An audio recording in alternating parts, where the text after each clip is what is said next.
بسم اللہ الرحمن الرحیم۔ 7 گناہوں سے بچتے رہو۔ حضرت ابو ہریرہ رضی اللہ تعالیٰ عنہ نے بیان کیا کہ حضرت محمد صلی اللہ علیہ وآلہ وسلم نے فرمایا، 7 گناہوں سے جو تباہ کر دینے والے ہیں بچتے رہو۔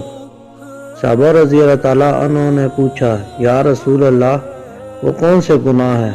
آپ صلی اللہ علیہ وآلہ وسلم نے فرمایا، اللہ کے ساتھ کسی کو شریک ٹھہرانا، جادو کرنا، کسی کی ناحق جان لینا کہ جسے اللہ تعالیٰ نے حرام قرار دیا ہے، سود کھانا، یتیم کا مال کھانا، لڑائی میں سے بھاگ جانا اور پاک دامن ایمان والی عورتوں پر تہمت لگانا۔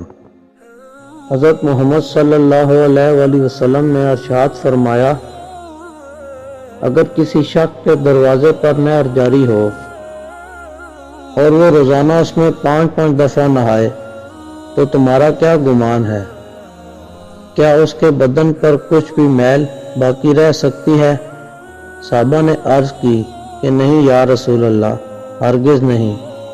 آپ صلی اللہ علیہ وآلہ وسلم نے فرمایا، یہی حال 5 وقت کی نمازوں کا ہے کہ اللہ پاک ان کے ذریعے سے گناہوں کو مٹا دیتا ہے۔